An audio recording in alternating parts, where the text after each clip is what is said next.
नमस्कार दोस्तों, मैं हूं साहिल कुमार सिंघानिया और आप देख रहे हैं साहिल एजुकेशन यूट्यूब चैनल। जैसा कि कल हमने प्रथम विश्व युद्ध के बारे में बताया था और प्रथम विश्व युद्ध के क्या रीजन थे उसके बारे में बात किए थे और जो उसी टॉपिक को हम आगे बढ़ाएंगे। पिछले क्लास में हमने ये बता दिया था कि किनके पास सेना कितना था, किनके पास क्या था, घटनाक्रम क्या था, चाहे वो मोरक्को का मुद्दा हो या बाल्टिकन का है, इस मुद्दा पर हम लोगों ने बात कर लिया था। आज हम देखेंगे कि युद्ध की शुरुआत कैसे हुई, प्रथम विश्व युद्ध की शुरुआत कैसे हुई। तो प्रथम विश्व युद्ध की शुरुआत एक छोटे से घटना से हुई। अगर कहा जा सकता है कि देश अगर यूरोपीय देश में नहीं बटा हुआ होता तो शायद आज जो है यह प्रथम विश्व युद्ध के नौबत नहीं आता। तो आइए इसके लिए हम देखते हैं कि आखिर हुआ क्या था। ऑस्ट्रिया के राजकुमार आर्क ड्यूक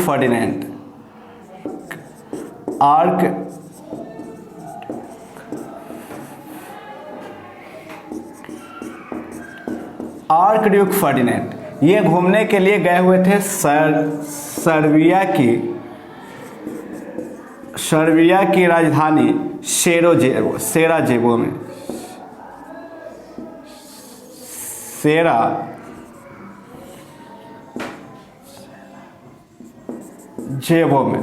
सेराजेवो में ये घूमने के लिए गया हुआ था, जहां पर आर्क ड्यूक फर्डिनेंड की मृत्यु हो जाती है।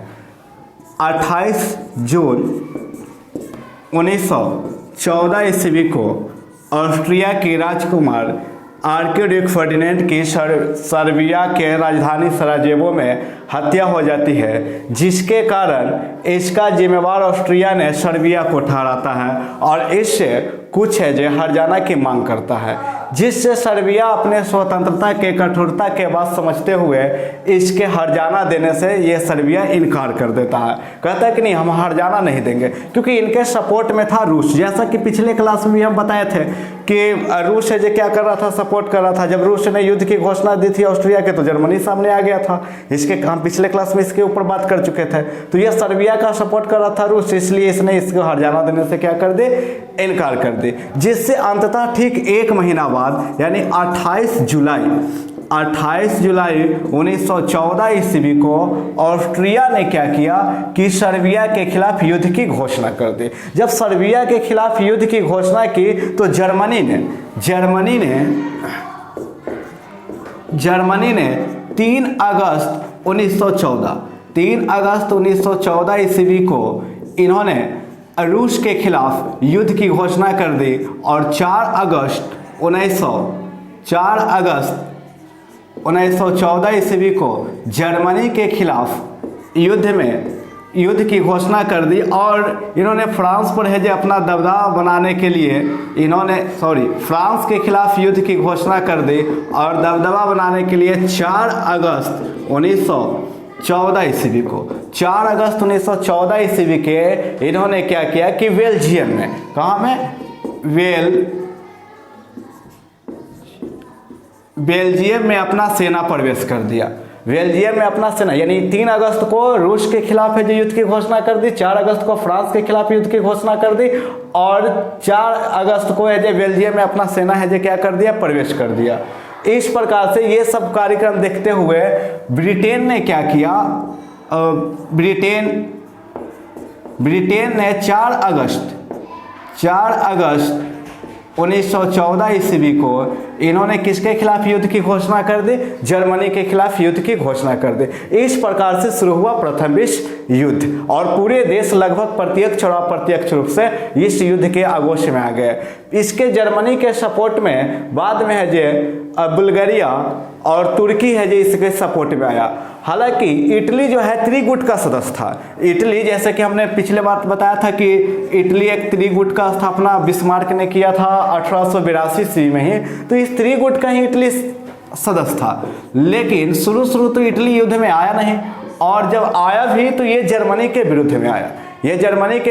और इस प्रकार से एक छोटी सी घटना आर्कड्यूक फर्डिनेंड के मृत्यु के कारण ही यह प्रथम विश्व युद्ध की क्या हो गई, शुरुआत हो गई।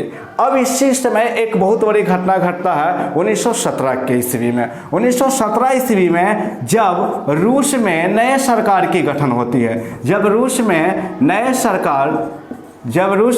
सरकार बोल्शेविक इसके ऊपर हम स्पेशल वीडियो बनाएंगे। जब रूस की क्रांति चलेगा तो इसके ऊपर हम स्पेशलिस्ट एक वीडियो बना करके डाल देंगे। तो वोल्शेविक दल का जो क्रांति हुआ था नवंबर 1917 में, जिसे हम अक्टूबर के डेट में भी जानते हैं, क्योंकि अब उसके जो ये नवंबर के डेट से जानते हैं। तो ये बोल्शेविक क्रांति के बाद यहाँ पर जो सरकार बनी थी, नया सरकार बनी थी, वो लेनिन की सरकार थी। किसकी सरकार थी?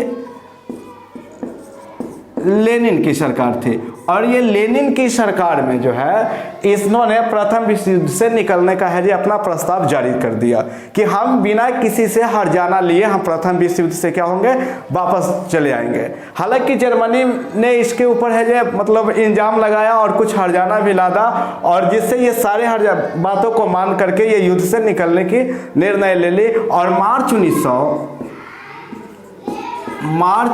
1918 ईस्वी में जर्मनी और रूस के बीच या रूस और जर्मनी के बीच एक समझौता हुआ, और इस समझौता में रूस ने मान करके अपने इसमें क्या हुआ, बाहर आ गया। और रूस में एक नए तरह का व्यवस्था आया, समाजवादी यानी कि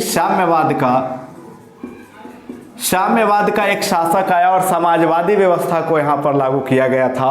और ये देखा इसकी बाकी सभी देश भी अब युद्ध से तंग आ चुके थे, सभी देश अपने राजा का विरोध कर रहे थे और युद्ध को है जो स्थगित करने की बात कर रहे थे। तभी उसी समय है जो यू नौका नाम के एक पनडुब्बी थे जर्मनी का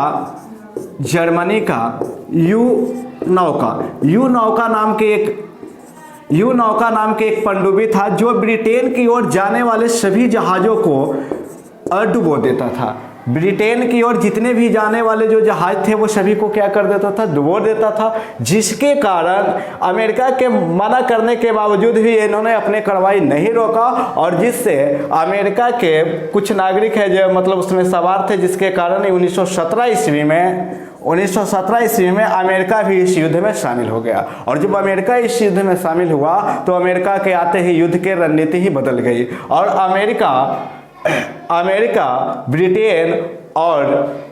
अमेरिका ब्रिटेन ऑस्ट्रेलिया ने मिलकर के जर्मनी के खिलाफ दबदबा बनाना शुरू कर दिया, जिससे धीरे धीरे जो है जर्मनी के जितने भी सपोर्टर देश थे उनका क्या होते गया, हार होते गया। जैसे कि आपको अक्टूबर में देख लिया जाए तो तुर्की ने आत्मसमर्पण कर दिया था, और आगे चल करके जर्मनी भी आत्मसमर्पण कर दिया 11 नवंबर 1918 ईस्वी को।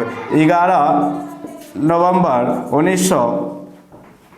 1918 ईस्वी को इस युद्ध को शांति संधि पर है जो विराम हो गया, और इस प्रकार से प्रथम विश्व युद्ध समाप्त हो गई। तो आज के लिए इतना ही। इससे आगे इस युद्ध का क्या परिणाम हुआ, इस युद्ध से कैसा प्रभाव हुआ, कितने लोग मारे गए, क्या घटना घटा, इस ऐसी जानकारी के लिए मेरे चैनल को लाइक करें, सब्सक्राइब करें, शेयर करें, कमेंट करें, और आगे के वीडियो देखने के लिए आप है जो रेडी रहें। जय हिंद, जय भारत।